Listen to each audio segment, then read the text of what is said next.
कक्षा 9 के प्रिय विद्यार्थियों, गुरुजी हिंदी सागर चैनल में आपका एक बार फिर से स्वागत है। कल हमने वीर रस के विषय में अध्ययन किया था। कल हमने श्रृंगार रस का अध्ययन किया था। आज वीर रस के विषय में अध्ययन करेंगे। तो वीर रस की परिभाषा के अंतर्गत है युद्ध अथवा किसी कठिन कार्य को करने के लिए हृदय में जो उत्साह जागृत होता है उससे वीर रस की निष्पत्ति होती है। युद्ध अथवा किसी कठिन कार्य को करने के लिए हृदय में जो उत्साह जागृत होता है उससे वीर रस की निष्पत्ति होती है। उत्साह नामक स्थायी भाव, विभाव, अनुभाव और संचारी भाव का संयोग इसके प्रमुख उपकरण हैं। यानी कि किसी कठिन कार्य को करने से, युद्ध आदि का वर्णन सुनने से या पढ़ने से, या उत्साह भरी बात या कविता सुनने से जो हृदय में उत्साह जागृत होता है उसी के कारण वीर रस की उत्पत्ति होती है।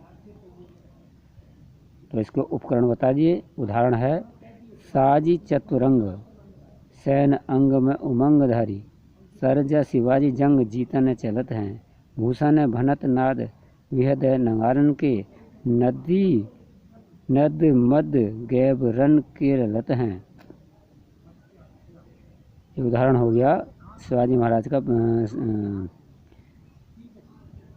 ये जो भूषण कवि के द्वारा लिखा गया है, जब शिवाजी जंग जीतने के लिए चलते हैं तो उसके आधार पर उन्होंने इसको लिखा है। तो इसमें यहाँ पर वीर रस की उत्पत्ति होती है। और भी उदाहरण हो सकता है, जैसे चढ़ चेतक पर तलवार उठा करता था भूतल पानी को, राणा प्रताप सिर काट काट करता था सफल जवानी को। तो इस प्रकार के अनेक उदाहरण इसमें हो सकते हैं वीर रस से संबंधित। तो इसका आगे स्पष्टीकरण दिया है। स्पष्टीकरण, तो स्पष्टीकरण में है प्रस्तुत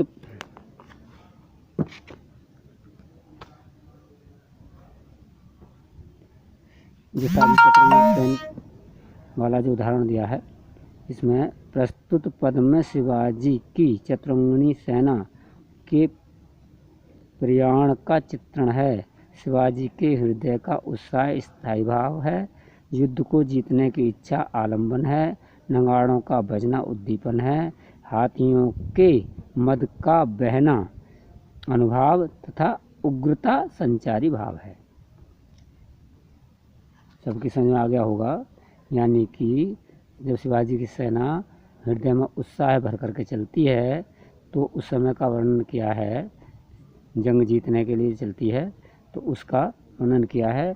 तो उस समय भूषण ने जो ये चित्रण किया है तो उस सेना में किस प्रकार का जोश उत्साह भरा हुआ है वही उसमें है।